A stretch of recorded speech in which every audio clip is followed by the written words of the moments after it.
Hello à tous, je suis Marie-Michel Diagne-Fula Bayou. Ouais, c'est vrai, je sais que mon nom c'est très long, mais c'est mon nom.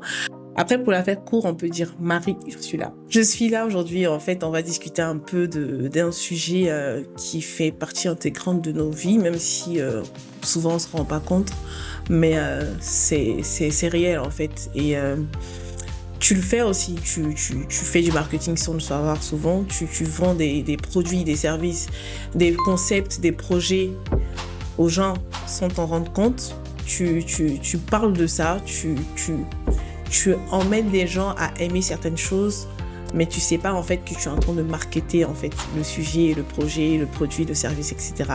C'est du marketing. Une vision beaucoup plus large que ce que tu penses en fait, tu vois.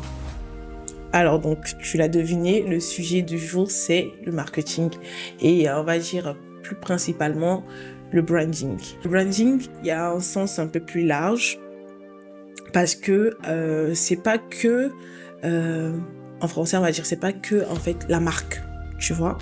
C'est pas que le mot marque. Quand je parle du mot marque, je parle de tout ce qui concerne, je vais te donner une image, Coca-Cola, McDo, Nike, Adidas. C'est pas que ces noms-là. Derrière ces noms, derrière ces mots, il y a toute une vision, il y a toute une stratégie, il y a toute une organisation, il y a tout un travail en fait qui est fait pour que justement ces mots-là résonnent comme ça dans ta tête. Dès qu'on te dit boisson, tu penses à Coca-Cola. Dès qu'on te dit chaussures de sport, tu penses à Nike ou bien tu penses à Adidas, tu vois un peu de quoi je parle. Dès qu'on te dit marque de luxe, tu penses à Louis Vuitton, tu penses à Gucci, ou certains Balenciaga, Versace, etc. C'est vraiment quelque chose qui est beaucoup plus fort que ce que tu penses en fait. On parle de neuromarketing souvent pour certains qui sont, du moins pour les puristes ou les sujets beaucoup plus poussés, tu vois. Donc en fait, c'est tout un concept parce que c'est tellement ancré dans ta tête que tu te rends pas compte que c'est du marketing, tu vois. C'est de ça qu'il s'agit en fait. C'est le branding, c'est fort, ça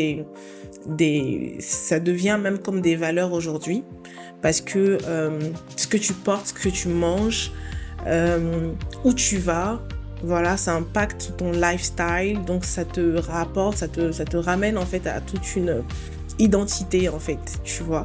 Tu te rends pas compte, mais les marques, elles sont entrées dans ta tête jusqu'à ton crâne, jusqu'à ton cerveau, tu sais pas. Aujourd'hui, on va parler de tout ça, mais avec une vision beaucoup plus light, beaucoup plus proche de toi. Donc, bien sûr, on va parler réseaux sociaux, on va parler de personal branding, on va parler de marketing d'influence. Aujourd'hui, on entend beaucoup plus parler d'ambassadeurs, d'influenceurs, de créateurs de contenu, voilà. On va aussi parler de tout ce qui concerne le volet corporate, donc la marque employeur, tout ce qui vraiment est focus autour de l'entreprise, mais qui est vraiment attrait au marketing en tant que tel. La marque qui parle aux collaborateurs, donc voilà, je t'ai dit la marque employeur, la marque qui parle aux partenaires, aux investisseurs, la marque qui parle directement aux consommateurs et aussi la marque qui parle aux acheteurs, la marque qui parle à l'univers du consommateur, donc pas qu'à lui, à ses parents, à ses enfants, à sa communauté. Voilà, c'est un peu plus large. La marque au niveau même du territoire, donc on appelle ça, on parle du marketing territorial. Donc vous voyez par exemple à Casablanca, on dit 8 Casablanca, tout ça c'est des marques qui sont sorties mais qui sont là pour rendre Casablanca plus vendable, plus intéressante, plus accessible, plus parlante en fait. Voilà, donc c'est ces notions-là qu'il faut porter aujourd'hui, c'est ces notions-là sur lesquelles il faut pointer le doigt, c'est ces notions-là qu'il faut toucher aujourd'hui en fait. Et aujourd'hui en fait, on va se focus sur tout ce qui est branding, qui est attrait à toi, donc ton personal branding, qui est fait lien avec l'univers professionnel, la recherche d'emploi. On va parler de toi, de ton branding, de ta marque, donc de ton personal branding, tout ce qui fait lien plus précisément avec le monde professionnel, donc on va dire la recherche d'emploi, on va dire LinkedIn, aussi Instagram, sous certains angles, parce que y a des personnes qui sont dans le domaine marketing, dans le domaine créatif, pour eux c'est Instagram, Voilà, c'est les réseaux sociaux en général. C'est aussi de la création visuelle, bon, pour des sujets beaucoup plus poussés, peut-être pour certains. Et il y a aussi des gens qui font des sites pour se présenter, qui font des vidéos en guise de CV, etc. Ben, en tout cas, on va en discuter. Pourquoi je veux te parler de ce sujet-là? Parce que c'est important, surtout pour des personnes qui sont en quête d'emploi, leur premier stage, et aussi pour des personnes qui sont en reconversion ou des personnes qui recherchent des promotions ou des changements de poste dans la même entreprise ou dans une autre entreprise. On n'en parle pas assez souvent à l'école. Je veux dire, même à l'université, etc. On est focus sur l'enseignement, sur les matières, la compétence. Mais après, une fois que tu as toutes ces compétences, qu'est-ce que tu fais? Comment tu t'organises pour avoir un emploi?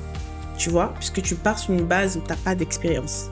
Donc, qu'est-ce que tu mets en avant? Parce que si c'est les compétences pour certains milieux, pour certains métiers, pour certains postes, bah, de base, quand tu finis ton diplôme, bah, on a tous le même diplôme, on a tous, bon, pour un certain niveau et tout, mais on a tous les mêmes bases, en fait.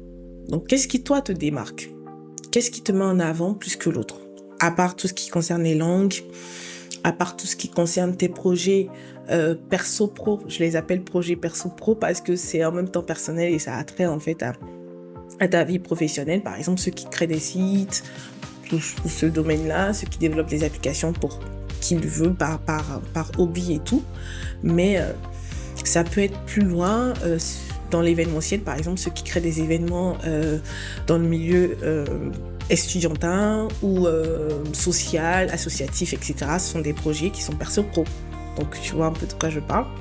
Donc, en fait, tous ces éléments-là, ça contribue justement à te différencier, à te mettre en avant côté professionnel. Mais ça, c'est des choses que tu dois savoir, c'est de savoir comment en fait tu dois mettre ça en avant, comment en fait tu dois marketer pour que en fait ça te serve en fait quand tu vas dans un entretien, quand tu vas postuler, etc. Je prends le cas d'un étudiant qui est dans une école de commerce, qui est en fin de cycle, et là par exemple il veut chercher un stage. Bah c'est vrai que tout le monde va mettre son CV, etc. Mais le CV déjà en lui-même, la photo, le texte, comment c'est agencé, tout ça, c'est important. Parce que les gens, aujourd'hui, ils vont pas juste regarder, en fait, que tu as fait telle école, telle grande école, etc. Que tu as telle moyenne. Bon, la moyenne, aujourd'hui, vous savez, excusez-moi du terme, mais what, si tu as 19 de moyenne, bon, c'est bien, mais est-ce que tu sais, qu'est-ce que tu sais faire, en fait, avec ça, tu vois? C'est ça au finish. Au finish, on est dans un monde qui met en valeur les talents et les compétences.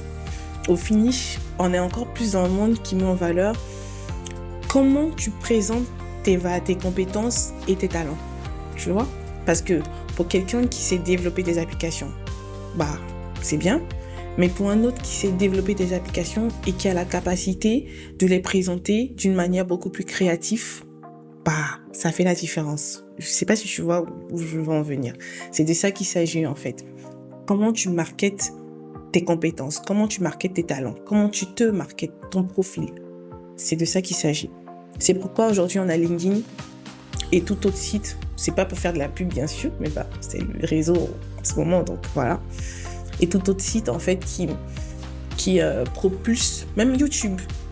Parce que YouTube, tu peux créer du contenu qui est très quali, très attrait à ta compétence et ça va te mettre en avant, tu vois.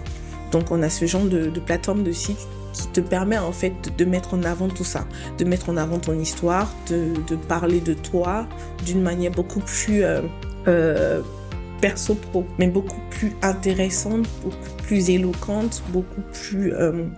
qui fait en fait là que tu as des projecteurs sur toi, mais pas que sur ton diplôme, ta compétence, tu vois ce que je veux dire, mais plus encore sur ta personnalité. Qui parle de personal branding, parle de personnalité.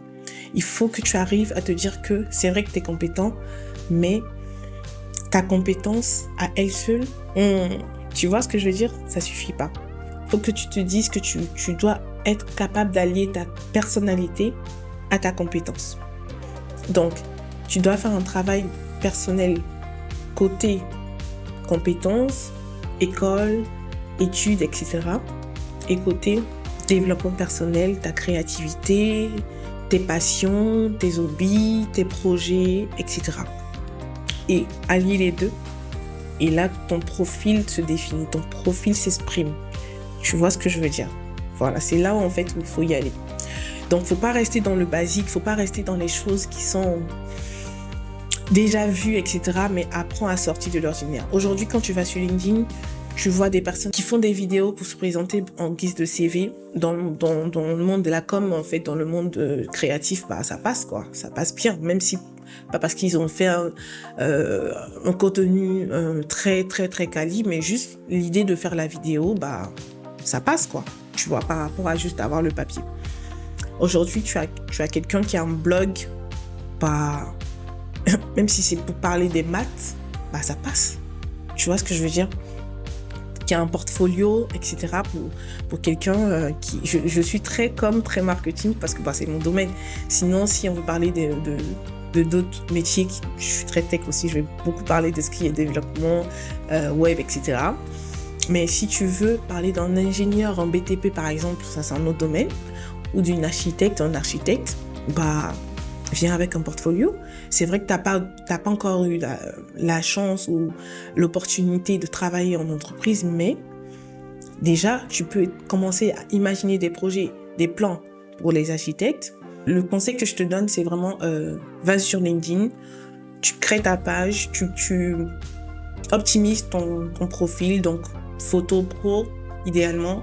Ensuite, tu fais une bannière. Même si t'es pas un pro de la création visuelle, je te conseille d'aller sur Canva. T'as tout. T'as même des modèles qui sont déjà prédéfinis pour la cover, donc la photo de couverture. Tu mets tes compétences principales, tu les plaques, tu sors ton visuel, tu le plaques sur LinkedIn.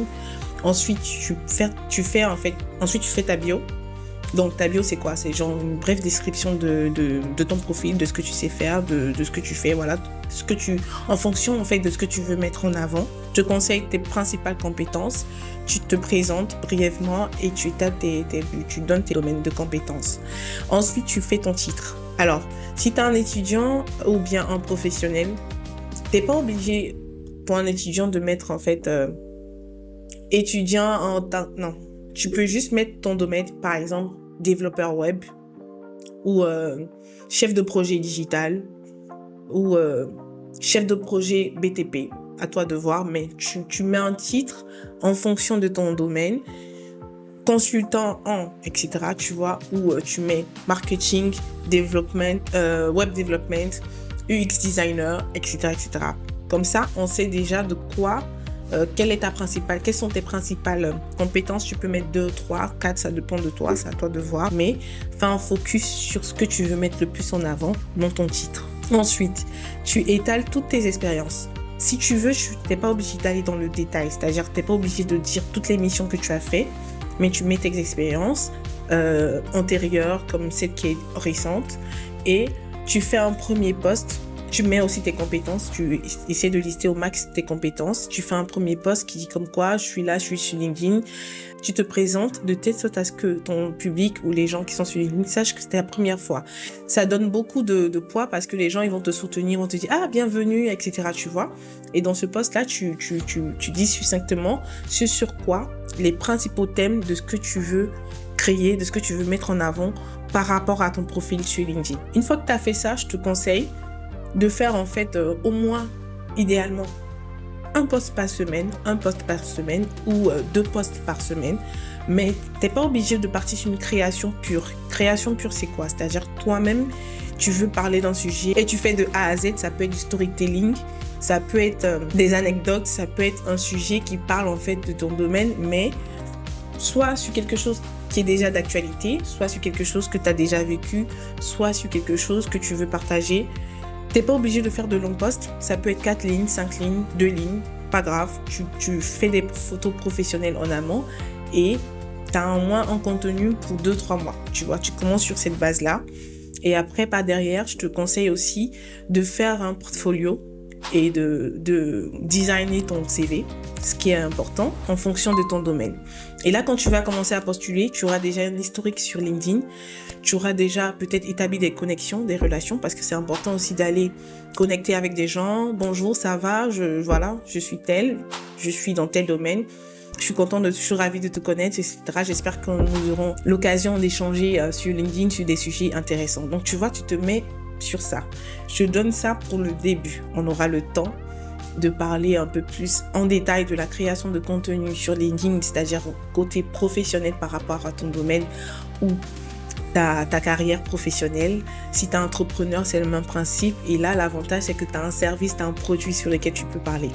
Donc, voilà le premier conseil que je te donne, le premier, on va dire la première séquence marketing, branding que je te donne pour ton personal branding. Et on se retrouve après pour un prochain épisode. Merci.